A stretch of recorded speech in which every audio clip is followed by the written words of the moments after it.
ये खबर 2018 में दो प्रसिद्ध अखबारों में छपी थी। इस लेख को विस्तार में पढ़ने के लिए आप कोर्स के अंत में दी गई संदर्भ सूची यानी रेफरेंस लिस्ट को देख सकते हैं। अधिकतर देखा गया है कि सीखने के आकलन पर काफी ध्यान दिया जाता है। कई सरकारी संस्थाएं जैसे कि राष्ट्रीय शैक्षिक अनुसंधान और प्रशिक्षण परिषद NCERT और केंद्रीय माध्यमिक शिक्षा बोर्ड CBSE और गैर सरकारी संस्थाएं जैसे कि प्रथम सीखने का आकलन करती हैं। सीखने का आकलन कैसे, कब और कौन करेगा, यह एक चिंता का विषय बन गया है।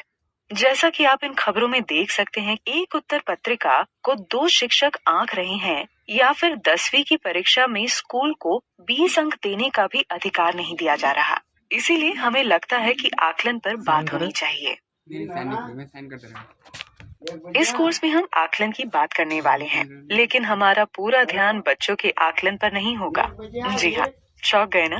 तो जरा सोचिए कि हमारा ध्यान किस पर हो सकता है। इन विकल्पों में से चुनकर सबमिट बटन क्लिक करें। आकलन क्या है, इसे कैसे करें, परीक्षा पत्र के लिए अच्छे और मुश्किल प्रश्न कैसे बनाएं, अधिकारियों को आकलन का सही विवरण कैसे दें, सीखने सिखाने और आकलन को कैसे बेहतर करें, सतत और व्यापक आकलन CCE कैसे करें, परीक्षाओं में बच्चों के अंकों के स्तर को कैसे बढ़ाएं।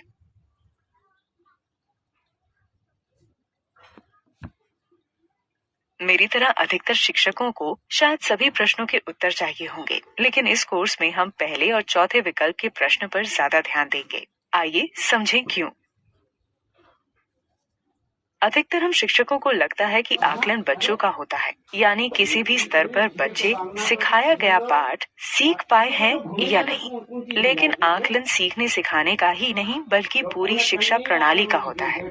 शिक्षा प्रणाली से हमारा मतलब है पाठ्यक्रम, उसके उद्देश्य और शिक्षकों की तैयारी, जिसमें सेवा पूर्व अध्यापक शिक्षा यानी प्री सर्विस टीचर एजुकेशन और सेवारत अध्यापक शिक्षा यानी इन सर्विस टीचर एजुकेशन, ये सभी बच्चों की सीखने की प्रक्रिया को प्रभावित करते हैं।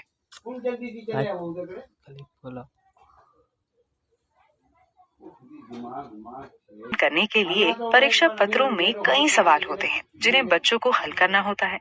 हलों को कलन विधि के चरणों के सही क्रम, सही हिसाब और सही रूप में लिखे जाने के आधार पर जांचा जाता है और इसी आधार पर बच्चों को अंक भी मिलते हैं।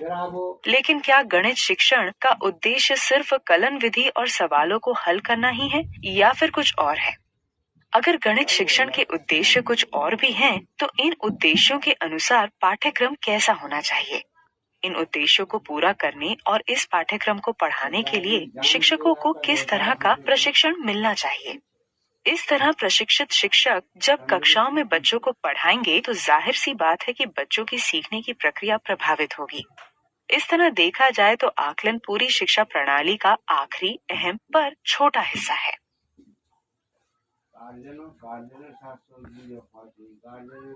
एक सफल नागरिक के बनने में गणित शिक्षण की क्या भूमिका होगी? इस जैसे कई सवालों पर मेरे और आप जैसे शिक्षकों का सोचना जरूरी है, और सिर्फ तभी नहीं जब हम प्रशिक्षित हो रहे हो, बल्कि तब भी जब हम कक्षा में बच्चों को कोई अवधारणा सिखा रहे हो।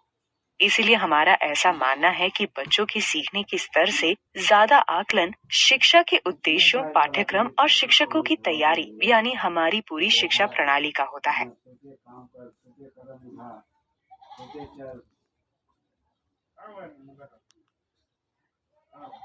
यहाँ से चार्जर